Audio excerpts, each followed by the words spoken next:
एक ऐसा रहस्यमय मंदिर जहां भगवान का दिल आज भी धड़कता है, जहां हमेशा हवा की विपरीत दिशा में ध्वजा लहराती है और जिसे श्रद्धालु धरती का स्वर्ग मानते हैं। जी हाँ दोस्तों, जगन्नाथ मंदिर 4 धामों में से सबसे प्रसिद्ध धाम जो उड़ीसा राज्य के पुरी शहर के समुद्र तट पर स्थित है। इस क्षेत्र को पुरुषोत्तम क्षेत्र कहा जाता है, जहाँ भगवान जगन्नाथ, भाई बलभद्र एवं माता सुभद्रा के साथ विराजमान है। पुराणों में इस क्षेत्र को धरती का बैकुंठ माना गया है, क्योंकि यहाँ भगवान विष्णु अपने 8वें अवतार श्री कृष्ण के रूप में जीवंत रूप में विराजमान हैं, जिनके दर्शन मात्र से ही भक्तों के सारे पाप और कष्ट धुल जाते हैं। पुरी का जगन्नाथ मंदिर काफी रहस्यों से भरा है। आपको जानकर आश्चर्य होगा कि इन रहस्यों को आज भी वैज्ञानिक समझ नहीं पाए हैं। पहला, भगवान जगन्नाथ का आज भी धड़कता है दिल, इसलिए इस मंदिर को जीवंत मंदिर के रूप में जाना जाता है। कहा जाता है कि महाभारत युद्ध के बाद जब भगवान श्री कृष्ण ने अपना देह त्याग किया तो पांडवों ने उनका अंतिम संस्कार कर दिया, लेकिन उनका शरीर ब्रह्मलीन हो गया,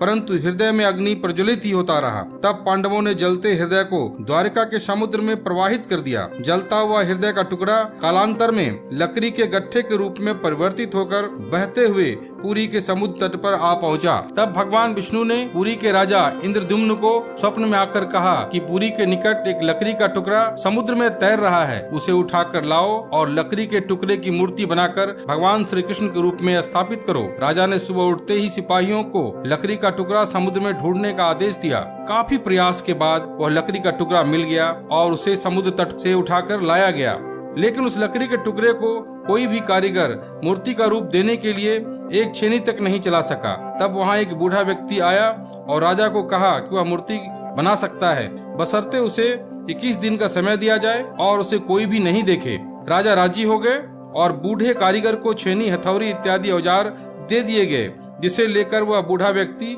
एक कमरे में मूर्ति बनाने चला गया। लेकिन कुछ दिनों के बाद उसके कमरे से आवाज आनी बंद हो गई। तब रानी ने राजा को अनहोनी की आशंका जताई। राजा के आदेश पर कमरा खोला गया, जहां अर्धनिर्मित मूर्ति मिली, लेकिन बूढ़ा व्यक्ति नहीं मिल सका। कहते हैं वो साक्षात विश्वकर्मा थे।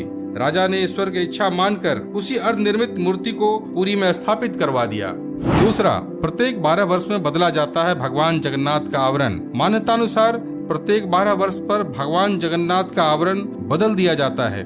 इस दिन मंदिर एवं शहर के सभी लाइटों को बंद कर दिया जाता है और काफी सुरक्षा के बीच पुजारी अपने आंख में पट्टी बांधकर एवं हाथों में वस्त्र लपेटकर आवरण को बदलते हैं। मान्यता है कि जो कोई भी भगवान जगन्नाथ का संपूर्ण शरीर देख लेगा उसकी मृत्यु हो जाएगी। तीसरा, भगवान जगन्नाथ मंदिर की वास्तुकला और शिल्प कला आज भी वैज्ञानिक समझ नहीं पाए हैं। भगवान जगन्नाथ का मंदिर 214 फीट ऊंची है, जिस पर अष्ट धातु से निर्मित सुदर्शन चक्र लगाया गया है, जिसे नील चक्र भी कहते हैं। इस चक्र को आप शहर के किसी भी तरफ से देखेंगे तो यह आपको अपनी तरफ ही दिखाई देगा। चौथा, मंदिर में नहीं आती है समुद्र की आवाज। भगवान जगन्नाथ मंदिर समुद्र तट पर स्थित है, इसलिए समुद्र का शोर काफी सुनाई देता रहता है, लेकिन जैसे ही कोई मंदिर के सिंह द्वार के अंदर प्रवेश करता है, समुद्र की आवाज नहीं सुनाई देती है। पांचवा, दोस्तों आपको जानकर आश्चर्य होगा कि जगन्नाथ मंदिर 214 फीट ऊंची होने के बाद भी उसकी परछाई दिन के किसी भी वक्त जमीन पर नहीं पड़ती है एवं मंदिर के गुंबद पर आज तक कोई पक्षी नहीं बैठता, इसलिए उस क्षेत्र को हवाई निषेध क्षेत्र भी कहा गया है। छठा, दोस्तों कोई भी ध्वज सामान्यतः हवा की दिशा में ही लहराता है, लेकिन यह आश्चर्य है कि मंदिर के सुदर्शन चक्र के ऊपर लगा ध्वज हमेशा हवा के विपरीत दिशा में ही लहराता है। यह रहस्य आज भी एक पहेली है। सातवां, रोज बदला जाता है मंदिर का ध्वज। मान्यतानुसार मंदिर का विशाल ध्वज रोज शाम को बदल दिया जाता है। कहा जाता है कि अगर ध्वज किसी कारणवश नहीं बदला गया तो मंदिर 18 वर्षों के लिए बंद कर दिया जाएगा। आठवां, पुरी का रथ यात्रा विश्व प्रसिद्ध है। यह प्रतिवर्ष निकाला जाता है, जिसमें भाग लेने विश्व के कोने कोने से लाखों लोग आते हैं। नौवां, कभी नहीं होती प्रसाद की कमी।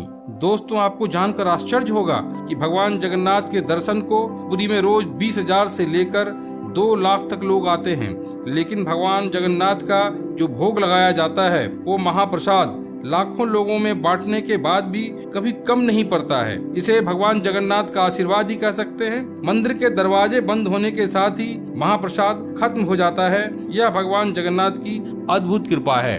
अद्भुत है मंदिर में स्थित भगवान जगन्नाथ का रसोई घर। दोस्तों भगवान जगन्नाथ का रसोई घर बहुत ही विशाल है। उसमें महाप्रसाद बनाने के लिए रोज 500 रसोइये एवं 300 सहकर्मी रोज लगे रहते हैं। महाप्रसाद मिट्टी के बर्तनों में पकाया जाता है। कहा जाता है कि मिट्टी के 7 बर्तनों को एक के ऊपर एक रखकर पकाया जाता है, लेकिन यह आश्चर्य है कि ऊपर रखे बर्तनों का प्रसाद सबसे पहले पकता है और सबसे आखिर में सबसे नीचे रखे बर्तनों का प्रसाद पकता है। इसे पकाने में सिर्फ लकड़ी के जलावन का ही सदा प्रयोग होता है।